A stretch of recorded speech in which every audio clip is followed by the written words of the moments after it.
Azərbaycanın ən gözü qara xanı, Nadir Şaha qarşı uğurlu müharibə aparan, Gürcüləri məğlub edən və bütün Azərbaycan xanları tərəfindən qorxulan Hacı Çələbi.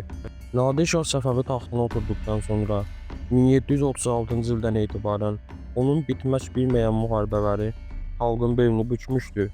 Bundan ən çox əziyyət çəkən bölgədən biri də Şəki ərazisi idi. Şəki xalqın seçdiyi Hacı Çələbi tərəfindən idarə edilirdi. O Şəkidə Nadirin səlahiyyətli nümayəndəsi olan, vergiləri toplayaraq xalqı çapıb tarayan Məvis Nəcəfə qarşı mübarizə aparırdı. Şəki xalqı isə Nadirə qarşı Hacı Çələbinin tərəfində səf tutmuşdu. Bu dövrdə öz işlərinə müdaxilə edilən Məvis Nəcəf Hacı Çələbini Nadir Şaha şikayət edir. Hacı Çələbi Nadir Şahın hüzuruna çıxır və boynu kəndirdə edam edilərkən böyük bir cəsarət göstərərək öz sözlərini Nadir Şaha bildirdiyinə görə edamdan yaxa qurtara bilir. Nadir Şah ona inanaraq həyatındakı ən böyük səhvlərdən birini edir. Belə ki, o azad olduqdan sonra Şəkiyə geri dönür və burada Nadirin nümayəndəsi olan Məvis Nəcəfi öldürür. Daha sonra isə Nadir Şaha qarşı üsyan qaldırır. Beləliklə də Azərbaycanın ilk müstəqil xanlığı olan Şəki xanlığı qurulur. Nadir Şah 1744-cü ildə canını boğazına yığan xana qarşı özü şəxsən yürüyüşə çıxır. Hacı Çələbi xalqı ilə birlikdə gələrsən görərsən qalasına sığınaraq güclü müdafiə hazırlayır. Uzun müddət və böyük bir orduyla mühasirəyə baxmayaraq Nadir Şah gələrsən görərsən qalasını ala bilmir.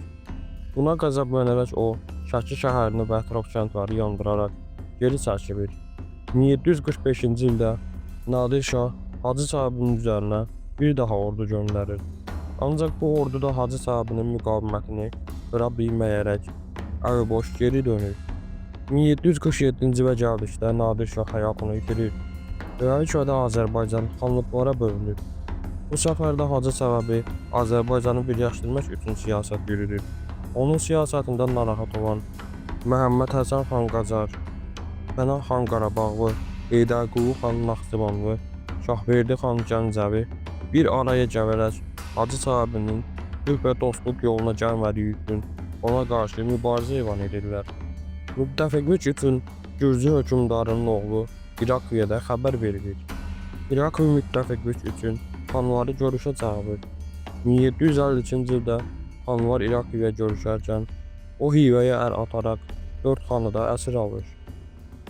Bu hadisə Azərbaycan tarixinə Qızılqaya xəyanəti olaraq keçir.